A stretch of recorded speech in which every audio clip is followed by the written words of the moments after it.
From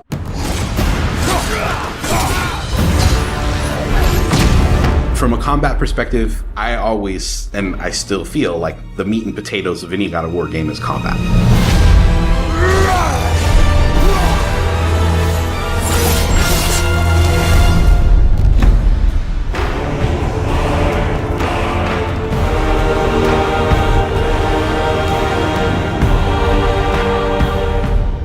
My name is Roberto Clemente. All my friends call me Bert.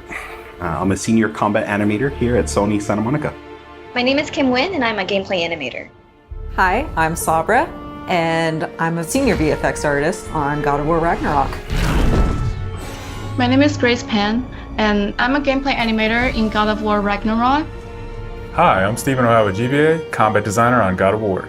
And I create interesting and memorable creatures that players like to attack and defend against. As an animator, you gave life to characters.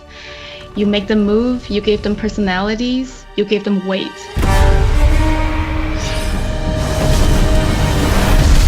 My role as a VFX artist is to put the power behind a move. You are in control of fire and earth and water and wind.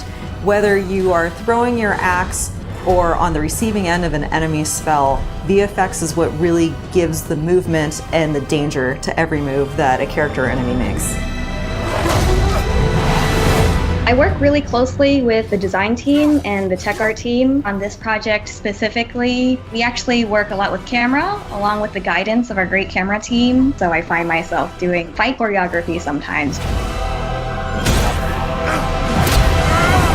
One of the most challenging parts about being a combat designer isn't the technical implementation of creating a creature, but it's really navigating that line between frustrating and engaging.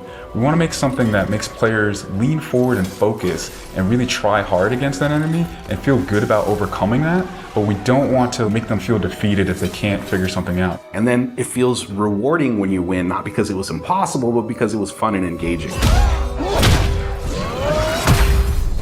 After the last game, we've heard the community cry out for more mini-bosses, bigger creatures, and enemy variety, and this time we really leaned into that.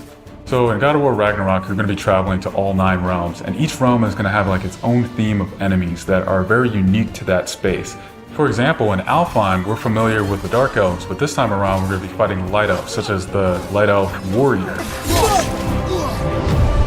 One of the key learnings from the last God of War game is we don't have to think about the camera and how close combat is going to feel. We already have that knowledge, so we can build upon the close camera that we have, and we can iterate on enemies, creating more interesting scenarios.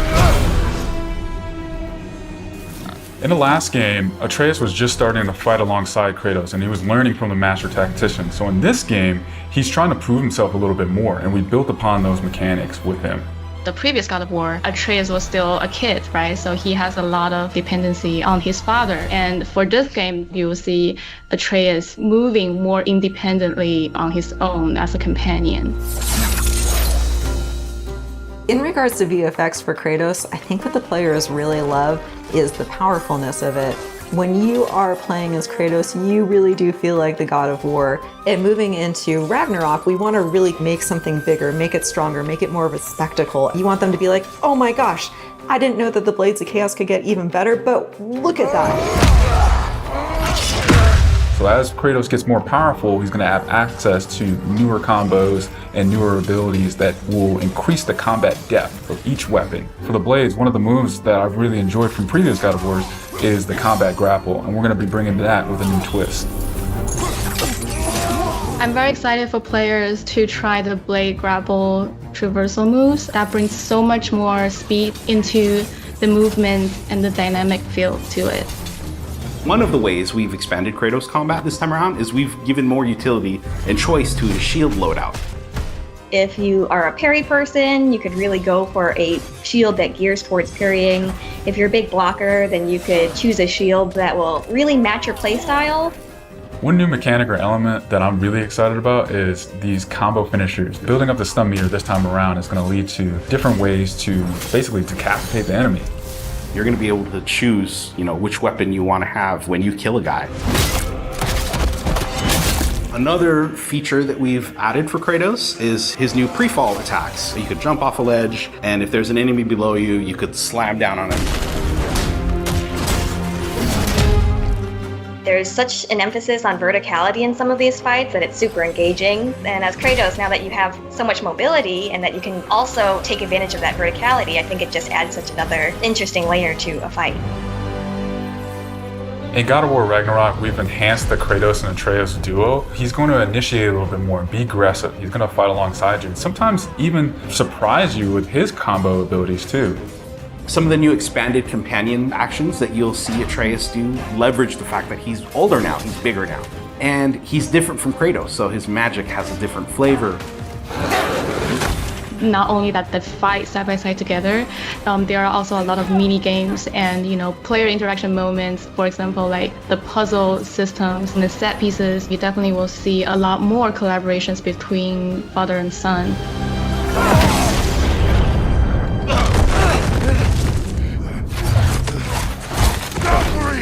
Odin must have sent them! There's so much that goes into building a big set piece. You basically iterate and iterate and iterate, and it takes testing and just seeing what works to really figure out the personality of something. Basically, every department gives it their all to make things really spectacular. There were a lot of different times that I would look back at God of War games just through the ages. Before 2018, there were so many amazing, huge boss fights and set pieces that it was a huge inspiration for me on my time on this project. For the Old Father! Our design philosophy for creating new and memorable enemies is basically making them a combat puzzle, similar to like chess, and focusing on the chess pieces. Each piece has its own theme and its own use. You need to be able to see what's happening in an instant and be able to react as the player. There's a couple of different ways that we go into making an attack very readable for the player. Sometimes we add a signature audio cue, or we'll add the different rings, such as what we did in the last game, that lets you know that this attack is unblockable, you need to dodge it. There's so many different ways that VFX really helps not just show what an enemy is about to do, but show who the enemy really is.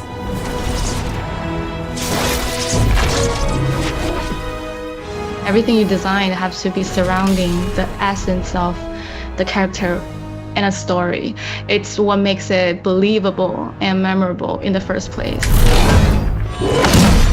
I think what I'm most excited about is for players to experience the diversity of enemies that this game has to offer. You will be fighting everything from small little creatures to things that will take up the entire screen. All of their designs run the gamut. I think each one looks so much different from the next one, and each of them have their own play styles and their own little fantasies that go into it. And so I think if you are really into Norse mythology, you'll be very interested to see how Sony Santa Monica has taken some of these creatures and interpreted them for God of War. Everything that goes into the game, there's emotion behind it and intent behind it, and by the time it gets to you, everything that you've seen that you're going to play and experience has been sweated over, bled over, tested, and is fun to play.